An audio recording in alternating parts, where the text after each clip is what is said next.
বিসমিল্লাহির রহমানির রহিম। বাংলাদেশের গণতন্ত্রের আপোষহীন অবিসংবাদিত নেত্রী দেশনেত্রী বেগম খালেদা জিয়ার মুক্তি, যুবদলের সভাপতি সুলতান সালাউদ্দিন টুকু, সাবেক সভাপতি সাইফুল ইসলাম নীরব এবং শীর্ষ নেতৃবৃন্দ যুবদলের ছাড়া গণতান্ত্রিক আন্দোলনের এই ভয়াবহ দানবীয় সরকারের নির্যাতনে কারারুদ্ধ সকল স্তরের সকল নেতা কর্মীদের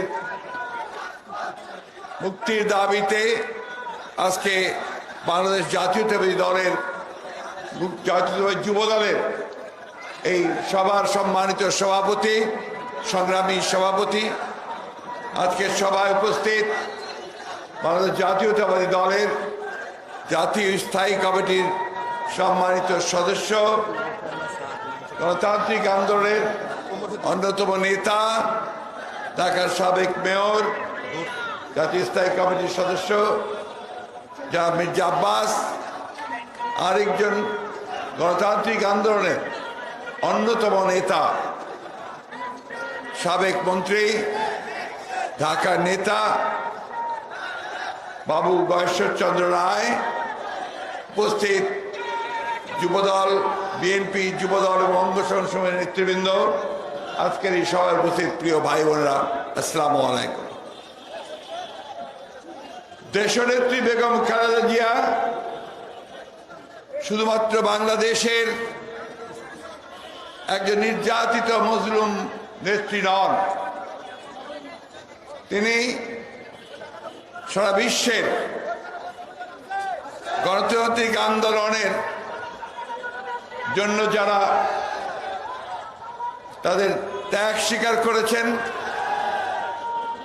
যারা আত্মত্যাগ করেছেন, দেশনেত্রী বেগম খালেদা জিয়া যিনি তার সারাটা জীবন রাজনীতির গণতন্ত্রের জন্য কাজ করেছেন, কখনো গণতন্ত্র প্রতিষ্ঠার জন্য, কখনো গণতন্ত্রকে ফিরে পাওয়ার জন্য, কখনো গণতন্ত্রকে প্রতিষ্ঠিত করবার জন্য তিনি লড়াই করেছেন, সংগ্রাম করেছেন। যখন থেকে তিনি রাজনীতিতে যোগ দিয়েছেন তখন থেকে আজ পর্যন্ত এখনো তিনি লড়াই করেছেন, সংগ্রাম করে চলেছেন। আজকে আপনারা সবাই জানেন যে এই ভয়াবহ দানবীয় শাসক গোষ্ঠীর প্রতিহিংসার রাজনীতির কারণে আমাদের এই মহিষী নেত্রীকে অন্যায়ভাবে মিথ্যা মামলায় সাজা দিয়ে তাকে আটক করে রাখা হয়েছে। যার সাজা হয়েছিল মাত্র 5 বছর, বেআইনিভাবে তার সাজা উচ্চ আদালতে গিয়ে আবার 10 বছর করা হয়েছে।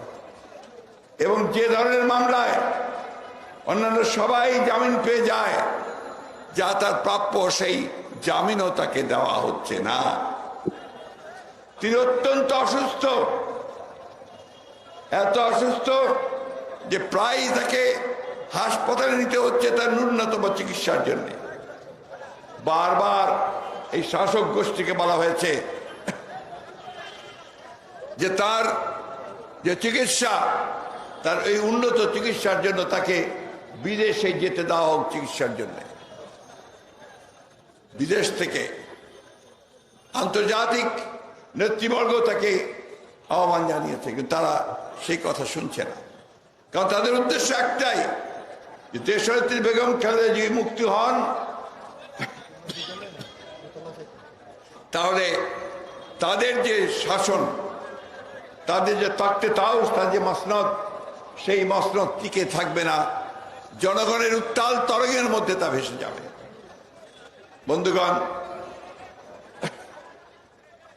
আটক করে রাখা হয়েছে সেই সমস্ত তরুণ নেতাদেরকে যারা গণতন্ত্রের জন্য সংগ্রাম করে চলেছে দীর্ঘকাল ধরে। প্রায় 18 বছর ধরে আটক করে রাখা হয়েছে বিএনপির বেশ কিছু নেতাকে, যাদেরকে অন্যায়ভাবে মিথ্যা মামলা তৈরি করে তাদেরকে মৃত্যুদণ্ড পর্যন্ত দেওয়া হয়েছে। এই সরকারের নির্যাতনের অন্যতম হাতিয়ার হচ্ছে এই বিচার ব্যবস্থাকে দলীয়করণ করার মধ্য দিয়ে। আমাদের একজন এমপি হাবিব, তাকে যাবজ্জীবন কারাদণ্ড দেওয়া হয়েছে। সেই 20 বছর আগে কোন একটা ঘটনার কারণে তাকে 20 বছর সাজা দেওয়া হয়েছে, আজীবন সাজা দেওয়া হয়েছে। ঈশ্বরদীতে 9 জনকে মৃত্যুদণ্ড দেওয়া হয়েছে একই ধরনের মামলায়। এই সরকার টিকেই আছে শুধুমাত্র এই সমস্ত মিথ্যা মামলা করে। একটা আদালতকে তারা ব্যবহার করতে চায় তাদের নির্যাতনের হাতিয়ার হিসেবে, উইপনাইজ করতেছে তারা, সেইভাবে তো ব্যবহার করে তারা আজকে এই শাসন ব্যবস্থায় টিকে থাকতে চায়। আপনারা দেখেছেন ইতিমধ্যে এই রাষ্ট্রযন্ত্রকে ব্যবহার করে কিভাবে জনগণের ন্যায়সঙ্গত যে দাবি, একটা গণতান্ত্রিক ব্যবস্থার ন্যূনতম অধিকার, ভোট দেওয়ার অধিকার, সেই ভোট দেওয়ার অধিকারের জন্য যে আন্দোলন, সেই আন্দোলনকে তারা কিভাবে নিদারুণভাবে এইভাবে গত 28 অক্টোবর, আপনাদের মনে থাকার কথা, এইখানেই কিভাবে তারা পণ্ড করে দিয়েছে, পুরোপুরিভাবে পণ্ড করে দিয়ে সে আন্দোলনকে তারা দমিয়ে দেওয়ার চেষ্টা করেছে। একটা কথা তাদেরকে বারবার মনে করিয়ে দিয়েছি, আবারও মনে করিয়ে দিতে চাই যে নির্যাতন করে, দমন করে, গুম করে, খুন করে, হত্যা করে, বিনা বিচারে হত্যা করে কখনোই এই গণতন্ত্রের আন্দোলন, স্বাধিকারের যে আন্দোলন, মুক্তির যে আন্দোলন, সেই আন্দোলনকে স্থগিত করা যাবে না। অতীতেও যায়নি, এখনো যাবে না।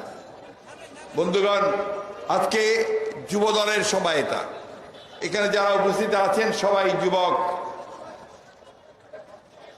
আমরা যখন যুবক ছিলাম, ছাত্র ছিলাম, তরুণ ছিলাম, আমরা দেশের স্বাধীনতার জন্য সংগ্রাম করেছি, লড়াই করেছি। আমরা সেই স্বাধীনতাকে রক্তের বিনিময়ে আমরা অর্জন করেছি, বিভিন্ন সময়ে বিভিন্ন আন্দোলন সংগ্রামের মধ্য দিয়ে, এবং শেষ পর্যন্ত একটা লড়াইয়ের মধ্য দিয়ে দেশ আমরা স্বাধীন করেছি। আজকে বাংলাদেশ স্বাধীন হয়েছে, প্রায় 53 বছর হয়েছে, কিন্তু এর চেয়ে মর্মান্তিক আর কিছু হতে পারে না। এখন পর্যন্ত এই দেশের মানুষ স্বাধীন হতে পারেনি। তাদের ন্যূনতম যে অধিকার, একজন নাগরিক হিসাবে, সেই ভোটের অধিকার থেকে তারা বঞ্চিত হয়েছে। 2008 সাল থেকে এই দেশের মানুষ আর নিরপেক্ষভাবে ভোট প্রদান করতে পারে না, নিরপেক্ষভাবে তারা তাদের যে প্রতিনিধি, সেই প্রতিনিধি নির্বাচন করতে পারে না, তাদের সরকার নির্বাচন করতে পারে না। এই আওয়ামী লীগের এই শাসক গোষ্ঠী তারা ক্ষমতায় আসার পর থেকেই অত্যন্ত পরিকল্পিতভাবে তারা জনগণের অধিকারগুলোকে কেড়ে নিয়ে এই দেশে আবারও সে 1975 সালে তারা যেটা করেছিল, একদলীয় শাসন ব্যবস্থা, বাকশাল প্রতিষ্ঠা করেছিল, সেইভাবে আবারও তারা বাকশাল তৈরি করতে চায়, একদল শাসন ব্যবস্থা তৈরি করতে চায়, একটু ভিন্ন মোড়কে। সেই মোড়কটা হচ্ছে গণতন্ত্রের মোড়ক। আমাদের আওয়ামী লীগের নেতারা অনেক কথা বলেন, এখন তো মুখে তুবড়ি ফোটে। এই তুবড়ি ফোটার মধ্য দিয়ে তারা গতকালই তাদের সম্মানিত সংগ্রামী মহাসচিব, তিনি বলেছেন, সাধারণ সম্পাদক, তিনি বলেছেন আবার চেষ্টা করবেন না সন্ত্রাস সৃষ্টি করার, তাহলে এবার ডবল শিক্ষা দিয়ে দেব। বন্ধুগণ, বিএনপি কখনোই সন্ত্রাস করে নাই। বিএনপির সন্ত্রাসের ইতিহাস নেই। সন্ত্রাসের ইতিহাস আপনাদের। আমি বহুবার বলেছি, সন্ত্রাসের মধ্য দিয়ে আপনাদের জন্ম। আপনারা যখন আওয়ামী লীগের মৌলানা ভাসানী সভাপতি ছিলেন, সেই মৌলানা ভাসানীকে আপনারা বিতাড়িত করে, মেরে তাড়িয়ে দিয়ে তাকে রূপমহল সিনেমা হল থেকে বের করে দিয়েছিলেন। এবং তারপরেই মৌলানা ভাসানী বাইরে বেরিয়ে গিয়ে মাহবুব আলী ইনস্টিটিউটে সেদিন ন্যাপ আপনার তৈরি করেছিলেন। সেই ইতিহাস আমরা ভুলে যাইনি। আমরা ভুলে যাইনি যে পূর্ব পাকিস্তান আমলে এখানে যে পার্লামেন্ট ছিল, অ্যাসেম্বলি ছিল, প্রাদেশিক পরিষদ ছিল, সেই পরিষদের প্রাদেশিক পরিষদ ডেপুটি স্পিকারকে আপনারাই পিটিয়ে হত্যা করেছিলেন। আমরা ভুলে যাইনি সে কথা, আমরা ভুলে যাইনি। এই সন্ত্রাসের মধ্য দিয়েই আপনারা এই দেশের জনগণের সমস্ত ন্যায়সঙ্গত দাবিগুলোর যে আন্দোলন, সে আন্দোলনকে দমিয়ে দিচ্ছেন গত 18 বছর ধরে। বন্ধুগণ, আজকে দুর্ভাগ্য এই জাতির, যে জাতি স্বাধীনতার জন্য লড়াই করেছিল, যে জাতি গণতন্ত্রের জন্য লড়াই করেছিল, যে জাতি ভোটের অধিকারের জন্য লড়াই করেছিল, মুক্তির জন্য লড়াই করেছিল, প্রাণ দিয়েছিল, সেই জাতি আজকে তার সমস্ত গণতান্ত্রিক অধিকারগুলো থেকে বঞ্চিত হয়েছে। তো গণতান্ত্রিক অধিকার নয় বন্ধুগণ, আজকে মানুষ তার অর্থনৈতিক অধিকার থেকে বঞ্চিত হচ্ছে। এখানে তারা খুব বড়াই করে যে তারা উন্নয়নের লহরী বইয়ে দিচ্ছে, অনেক ফ্লাইওভার হচ্ছে, রাস্তা হচ্ছে, কাঠ হচ্ছে। সাধারণ মানুষের কি অবস্থা? সাধারণ মানুষের বাজারে গেলে তারা কিছু কিনতে পারে না, চাল কিনতে পারে না, ডাল কিনতে পারে না, পেঁয়াজ কিনতে পারে না, রসুন কিনতে পারে না। আর প্রায় প্রতিদিনই বলা যায় যে প্রত্যেকটা জিনিসের দাম বৃদ্ধি পাচ্ছে। বিদ্যুতের দাম বাড়ছে, গ্যাসের দাম বাড়ছে, এবং রেলের ভাড়া বাড়ছে, বাসের ভাড়া বাড়ছে। এই যে আমাদের রিক্সাওয়ালা ভাইরা যারা দূরে দূরে দাঁড়িয়ে আছেন এখানে, তাদেরকে জিজ্ঞেস করুন তারা আজকে কিভাবে তাদের জীবন সংসার চালাচ্ছে, কিভাবে চালাচ্ছে। পারে না, একবেলা খায়, দুবেলা খেতে পায় না। প্রত্যেকটা ভাই বোন কি আপনার মধ্যবিত্ত যারা, তারাও তাদের খাওয়ার মেনু চেঞ্জ করে ফেলেছে বন্ধুগণ, করে আজকে সামান্য খাওয়া খেয়ে থাকে। অনেকে ফিরে চলে যাচ্ছে গ্রামের বাড়িতে, সেখানে গিয়ে জীবনযাপন করার চেষ্টা করছে। ঢাকা শহরে তারা থাকতে পারছে না, কুলি উঠতে পারছে না। বন্ধুগণ, ব্যাংক লুটপাট করে শেষ করে দিয়েছে। ব্যাংকের নতুন নতুন আইন করছে, যারা ঋণ খেলাপি, যারা ব্যাংক লোপাট করছে তাদের স্বার্থে। এমনকি বাংলাদেশ ব্যাংক, যেটা নিয়ন্ত্রণ করার কথা কেন্দ্রীয় ব্যাংক, তারাও আজকে একই সঙ্গে যুক্ত হয়েছে, এবং তাদের এই সমস্ত অপকর্ম যেন বাইরে বেরিয়ে না পড়ে, তার জন্য আমার সাংবাদিক ভাইদের সেখানে প্রবেশ নিষিদ্ধ করেছে। কোথায় যাবেন আপনারা? কোথায় যাবেন? আমরা আজকে এই দেশের মানুষ আমাদের নিজ দেশের থেকে আমরা আজকে পরবাসী হয়েছি। আমরা চিকিৎসার জন্য বিদেশে যাওয়ার জন্য আদালত থেকে অনুমতি নিয়ে যখন আমরা এয়ারপোর্টে যাই, ওই এয়ারপোর্টে আমাদেরকে 1 ঘন্টা ধরে আটক রাখা হয় বিভিন্ন কারণে, এবং সহজে ছাড় দেওয়া হয় না। আওয়ামী লীগ দাবি করে যে তারা দেশ চালাচ্ছে। আসলে কি তারা দেশ চালাচ্ছে? তারা দেশ চালায় না, এক অদৃশ্য শক্তি দেশ চালাচ্ছে বন্ধুগণ। এবং যাদের নির্দেশে তারা আজকে বাংলাদেশে মানুষের অধিকারগুলোকে কেড়ে নিয়েছে।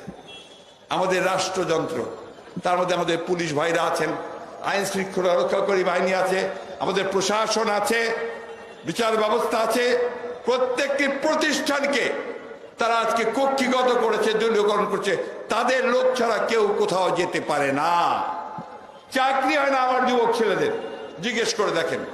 অনেকে বিসিএস পরীক্ষা দেয়, বিভিন্ন পরীক্ষা দেয়, তাদেরকে সেই চাকরি দেওয়া হয় না, তাদের ডিএনএ টেস্ট করা হয়।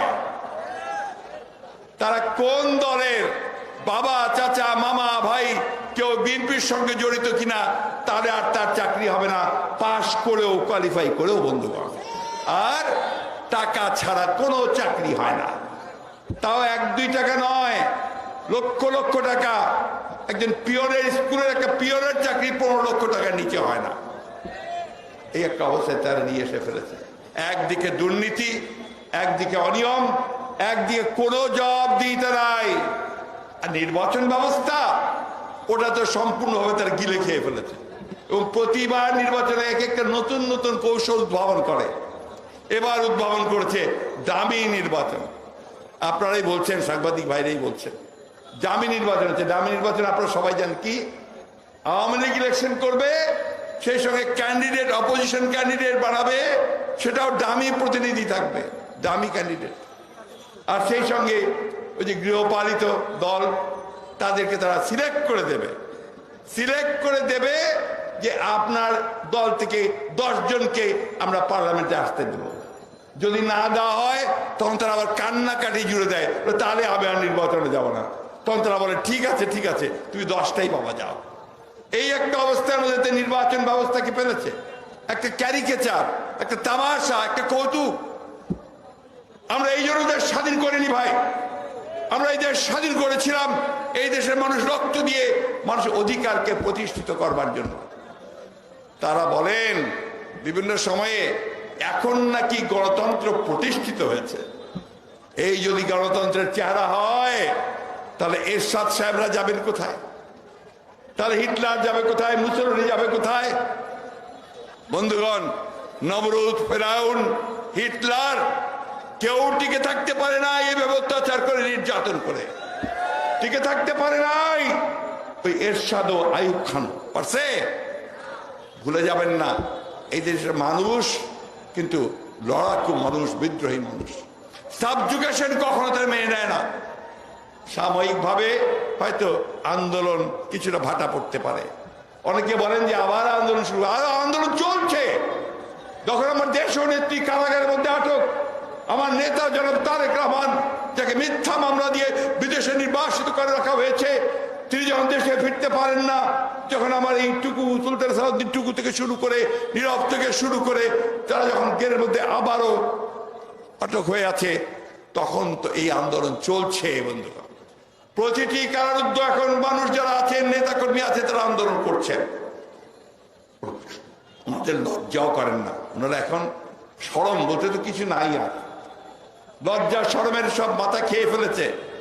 এমন ভাবে কথা বলে যে তারা আপনার এখানে দণ্ডমূর্তের কর্তা। আসলেও এটাকে তারা তাদের পৈতৃক সম্পত্তি মনে করে, এটাকে তারা মনে করে যে এটা তাদের সম্পত্তি, তারা যেভাবে খুশি সেভাবে ব্যবহার করবেন।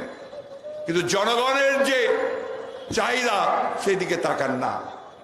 আমরা এখনো বলি, এখনো সময় আছে।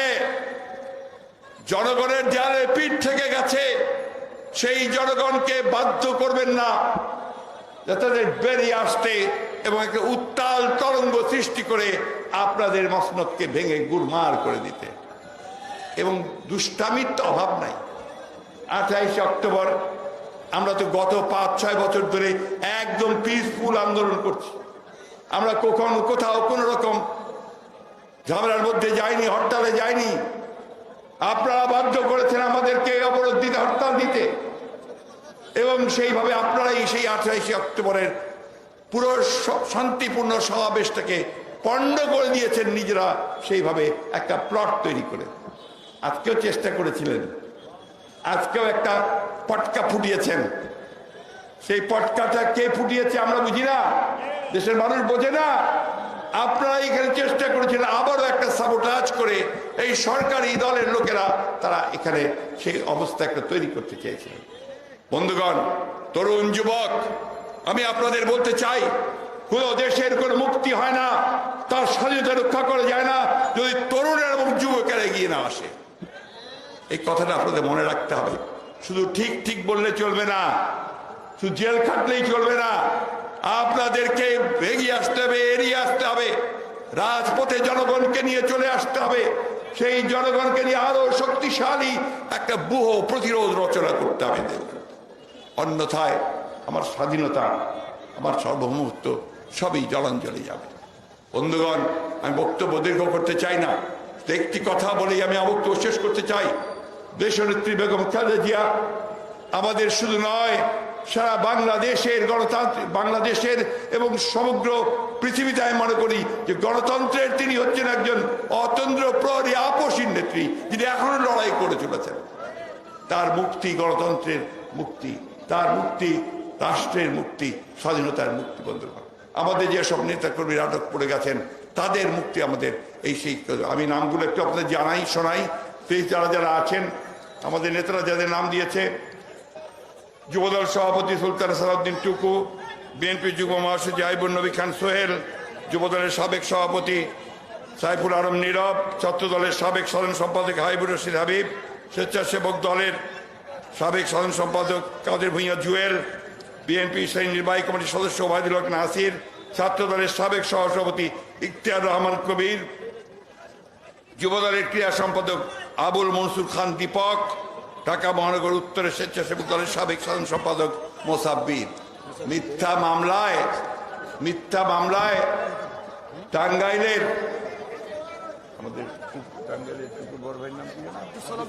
আব্দুল সালাম পিন্ডি সাহেব, আমাদের সাবেক মন্ত্রী বাবর সাহেব, এখনো তাদেরকে মিথ্যা মামলায় সাজা দিয়ে আটক করে রেখেছেন।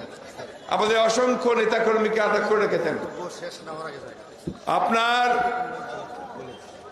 হাইকোর্ট থেকে জামিন নিয়ে কোর্টে যায়, লোয়ার কোর্টে যায়, সারেন্ডার করতে, তাদেরকে জেলে ঢুকিয়ে দেওয়া। আর 2000 মানুষকে মিথ্যা মামলায় সাজা দিয়েছেন কোনো শুনানি ছাড়া।